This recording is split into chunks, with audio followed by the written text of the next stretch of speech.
aventureux et aventureuses, bienvenue sur ma chaîne YouTube L'Aventurière des Bois. Si jamais le contenu de cette vidéo vous a plu, gênez-vous pas à vous abonner. Alors dans la vidéo d'aujourd'hui, je vais vous montrer comment j'ai confectionné à l'aide de matériaux trouvés dans une quincaillerie mon poke sled. Et là, je vous entends, il y en a certains qui vont se demander c'est quoi un poke sled? Ben c'est simplement un traîneau qui sert à traîner nos bagages, par exemple pour des longues randonnées l'hiver ou pour des séjours en camping d'hiver, plutôt que de traîner tout le poids de nos bagages sur nos petites épaules. Mais juste avant de poursuivre, ça se pourrait que les matériaux que je vous présente ne soient plus disponibles dans les magasins en fonction du moment où vous regardez cette vidéo. Aussi, je vais arrondir les prix. Ça se pourrait qu'il y ait des petites différences ou que les prix aient simplement changé. C'est pas quelque chose que j'ai un contrôle là-dessus.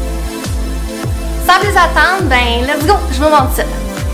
Premièrement, l'élément essentiel, le plus important pour construire notre poke sled, c'est bien évidemment le traîneau. Tada! Qui est visiblement trop grand pour présenter à la caméra. Mais ne vous en faites pas, j'ai plein de petits clips que je vais entrecouper pour vous montrer comment j'ai réussi à confectionner ce merveilleux poke sled. Comme je disais, premièrement, il y a le traîneau. Ça, c'est un traîneau que j'ai trouvé chez Canac pour environ 36 $, ce qui est vraiment pas cher pour un traîneau de ce type-là. Sinon, il y a la marque Pélican qui en fait des super bons. Par contre, ils sont un peu plus dispendieux. Celui-là, c'est comme une copie un peu des traîneaux Pélican que vous pouvez trouver, comme j'ai dit, chez Canac pour environ 36 $, qui est vraiment un excellent prix selon moi. Ce qui est bien avec ce traîneau-là, c'est qu'il y a les côtés quand même avec une bonne épaisseur. Ça permet vraiment de remplir le traîneau de bagages et que ça ne tombe pas sur les côtés. Vous pourriez utiliser un petit traîneau pour enfants. Par contre, souvent ces traîneaux-là n'ont pas les côtés assez élevés, ce qui fait que, un, vous ne pourrez pas mettre autant de bagages et deux, ben, si jamais le traîneau chavire et que vous n'allez pas bien serrer tout le matériel, ben, ça se pourrait que ça tombe. Mais pour vrai, pour 36 $, celui-là, c'est vraiment une aubaine. Ensuite, vous allez avoir besoin d'une corde, mais pas n'importe quelle corde. Ça prend une corde qui est résistante au frottement. Très important, puis je vais vous dire pourquoi. Parce que la corde, vous allez en avoir besoin tout le tour de votre traîneau, ce qui va servir de support au cordage, un autre type de cordage que je vais vous montrer dans quelques instants, pour pouvoir bien serrer vos bagages dans le traîneau. Pourquoi c'est important de serrer les bagages dans le traîneau? Bien parce que vous savez comme moi que les sentiers ne sont pas toujours droits. Il peut y avoir des montées, des descentes et des bosses qui font en sorte que le traîneau, bien, ça pourrait arriver qu'il chavire. Puis s'il chavire, bien, on ne veut pas avoir besoin de tout remettre notre matériel dans le traîneau en plein milieu de sentier, surtout si la température n'est pas clémente. Donc, on va vraiment venir tout serrer notre matériel à l'intérieur. Et les cordes tout autour vont vraiment servir à ça. Dans le fond, à bien serrer notre matériel dans le traîneau. Ça prend une corde anti-frottement, comme je vous ai dit, parce qu'il va y avoir du frottement. Hein? Si on accroche notre cordage ici avec des crochets, puis que ça bouge, etc., ben, il va y avoir du frottement, puis on ne veut pas que la corde lâche en plein milieu d'un sentier. Donc, une corde anti-frottement. Ensuite, ce que vous allez avoir besoin, c'est de la quincaillerie comme ça ici qui va vous permettre d'installer vos tuyaux de PVC, qui est la prochaine chose que je vous présente. Moi ici, j'ai utilisé des anneaux munis d'une vis. Dans le fond, ici, on a une loupe en métal. Et de l'autre côté, comme vous pouvez voir dépasser ici, c'est une vis avec ces anneaux-là. J'ai aussi utilisé des petites rondelles de métal comme ça ici. Ce que ça fait, ça ici, ben, c'est que là, on va pouvoir venir accrocher nos tuyaux de PVC ici. Toujours en pouvant les enlever et les remettre. Donc, c'est pour ça qu'on utilise un anneau comme ça et non pas qu'on ne fait pas juste les attacher avec une corde. Les anneaux de métal vont servir à protéger le plastique contre la friction, le déformement, bref, ça va rendre le tout vraiment plus solide. Et j'ai serré le tout avec un boulon en dessous. Donc, je récapitule jusqu'à maintenant. On a le traîneau, on a la corde, on a la quincaillerie qui inclut une anneau de métal sur une vis, 2 petites rondelles et un boulon. Puis là, je m'excuse pour les termes, hein, je travaille pas dans la construction, fait que pour moi, c'est un anneau de métal avec une vis au bout. Bref, il y a sûrement un nom, mais pour le bien de la vidéo, je les appelle comme ça. Ensuite, parce qu'on n'a pas terminé, vous allez avoir besoin de tuyaux de PVC de 3/4 de pouce. Ça, c'est des tuyaux qui servent à mettre du filage électrique. Bref, c'est ce qu'on m'a dit à la quincaillerie. Mais 3/4 de pouce parce que plus petit que ça, ben, ça devient trop flexible et ça peut casser facilement. Et plus gros que ça, ben, c'est juste trop gros. Là. Ça va être plus dérangeant que d'autres choses. Donc, tuyau de PVC, moi je me suis procuré un tuyau de 10 pieds que j'ai coupé en 2 pour me faire 2 tuyaux de 5 pieds. Et honnêtement, c'est absolument parfait comme taille. Et ça m'a permis de faire vraiment très peu de coupes. En fait, seulement qu'une. Au bout de ce tuyau-là, en fait des 2 tuyaux parce qu'on a 2 fois la même affaire, on a le même type de corde que j'ai utilisé sur le traîneau. Et d'un côté, un mousqueton, comme ça ici, en métal, très solide. Et de l'autre côté, un autre type de mousqueton, mais celui-ci peut se barrer.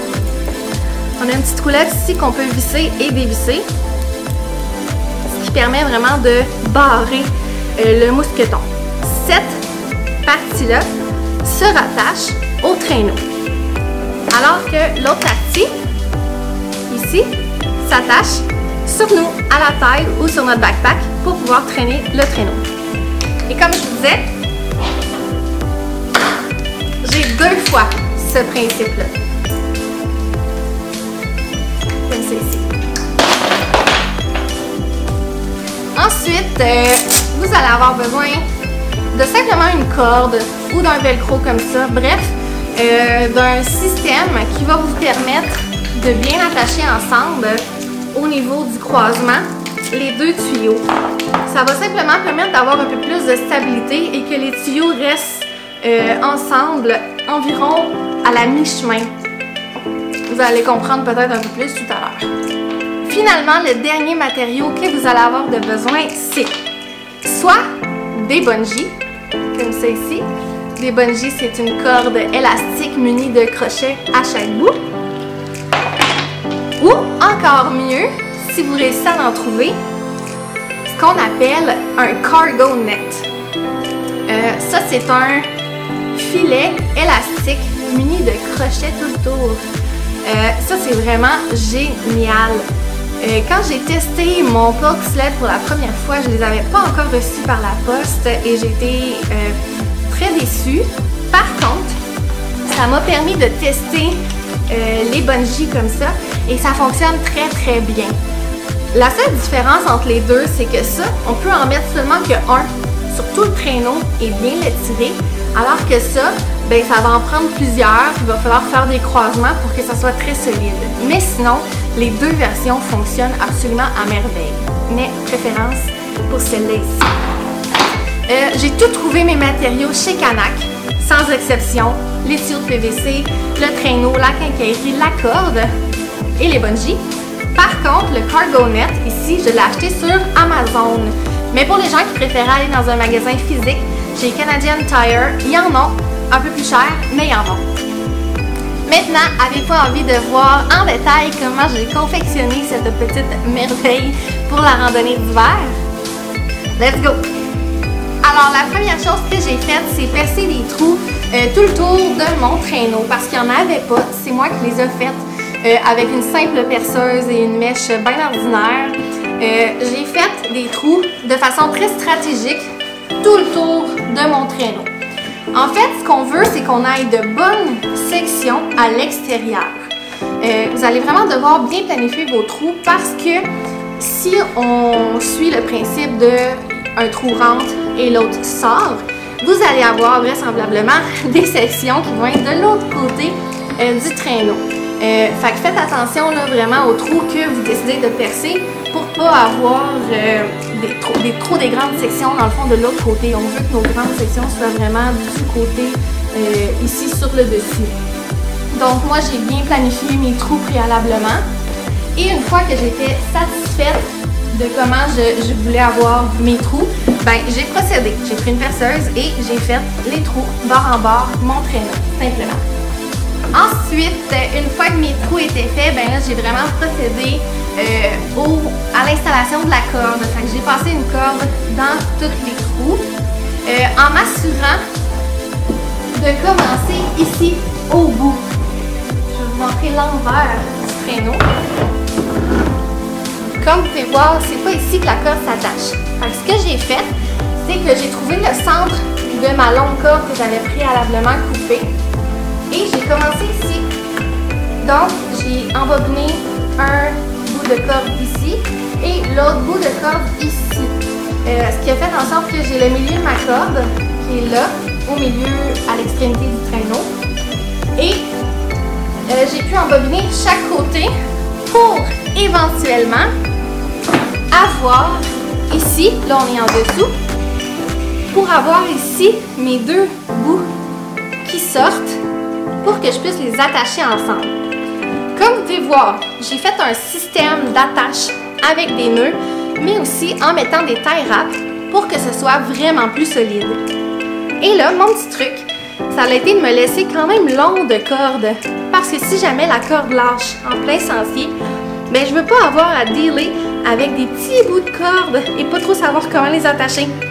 Fait que si jamais ma corde lâche, ben j'ai pas mal de jeux ici pour pouvoir refaire des nœuds temporairement et trouver une méthode de rattacher le tout pour poursuivre mon sentier. Ensuite, une fois que le traîneau était percé, la corde bien installée, bien serrée, puis en passant, c'est hyper important que ça soit super tight, super serré, parce qu'avec le froid de l'hiver, les cordes vont peut-être devenir mouillées, bref, ça se peut qu'il y ait du lousse qui se forme une fois sur le sentier. Fait que si c'est pas déjà très serré, ben il va y avoir trop de lousse, puis vous allez avoir de la misère à bien ranger et serrer votre matériel dans le traîneau. Ensuite, c'est l'installation de la quincaillerie. Donc, même principe que pour les cordages, j'ai fait des trous pour pouvoir visser mes anneaux de métal. Comme ceci. Et là, c'est vraiment un principe étage que j'ai fait. Donc, j'ai installé un petit anneau de métal directement sur le plastique, en haut et en dessous. J'ai vissé ma loupe, mon anneau, et pour vraiment serrer le tout, j'ai ajouté un boulon en dessous que j'ai serré vraiment très fermement. Donc, mes attaches ici sont hyper solides, elles ne bougeront pas et mon plastique est protégé en quelque sorte par les petits anneaux de métal qu'on voit ici. Et voilà, aussi simple que ça, votre traîneau est fait. Il va rester à faire les attaches avec les tuyaux de PVC que je vous montre à l'instant.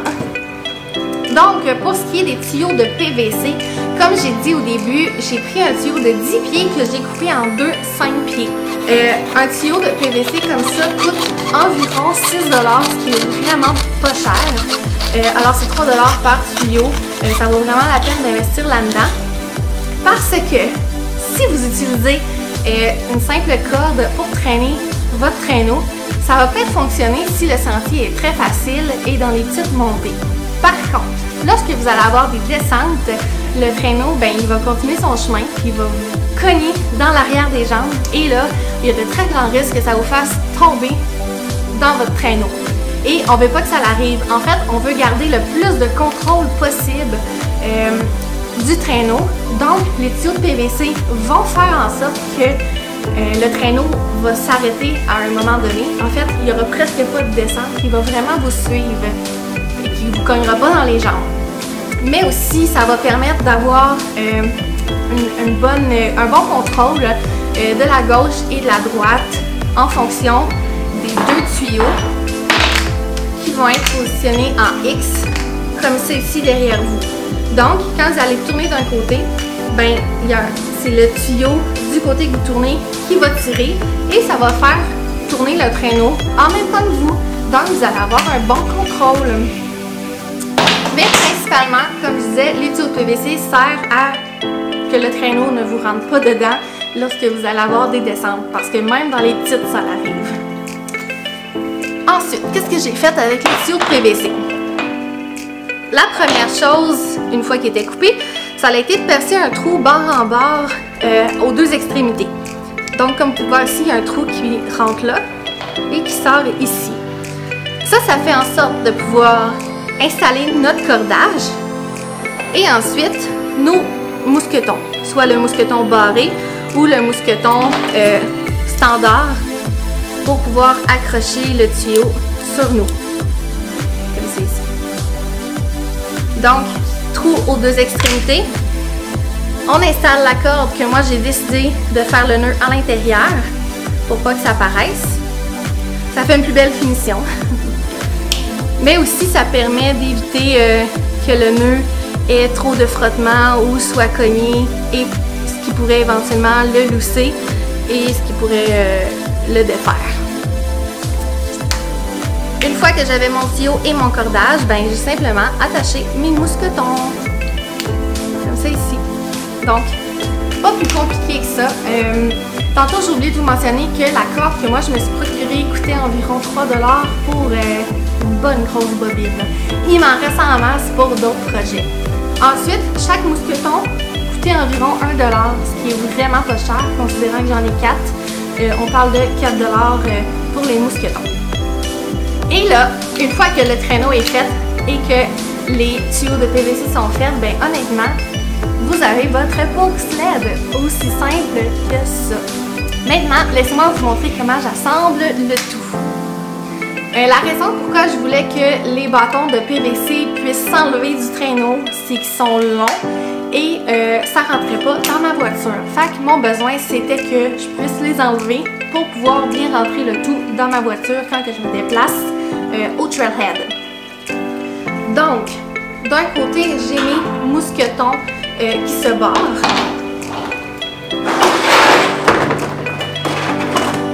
Je vais l'ouvrir pour vous montrer comment je l'installe.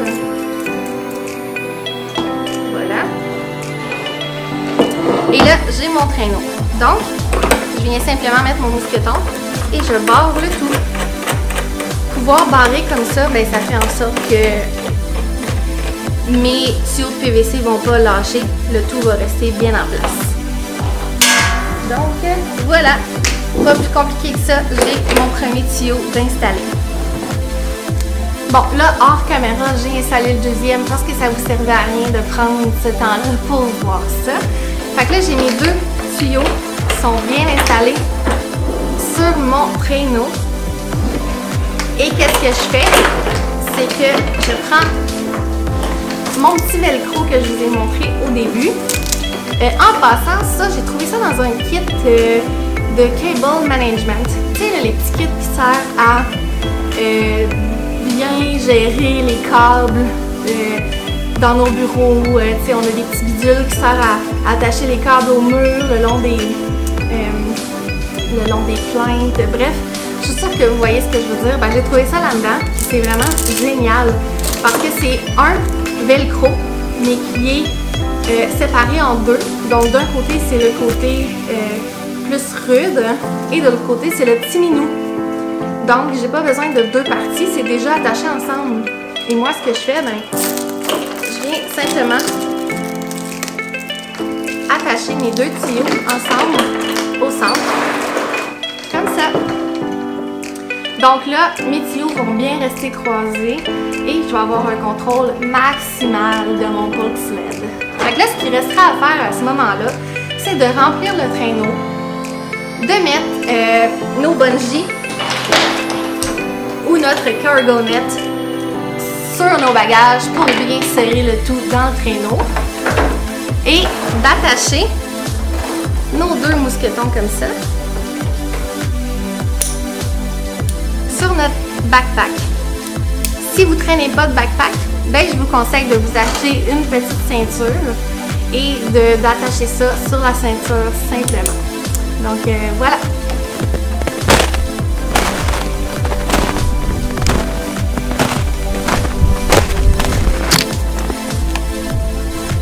Donc là, ce que j'ai fait, c'est que j'ai rempli mon traîneau. Une fois qu'il est rempli, j'ai attaché mon cargo net dessus. Donc là, tout est vraiment solide. Si ça chavire, les trucs tombent pas. Et ensuite, je prends mes bâtons.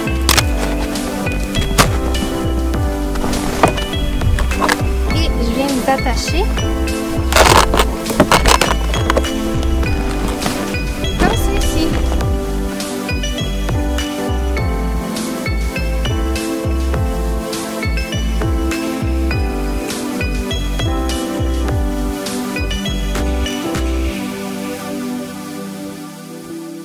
Et voilà, c'était comment j'ai confectionné mon Polk Sled.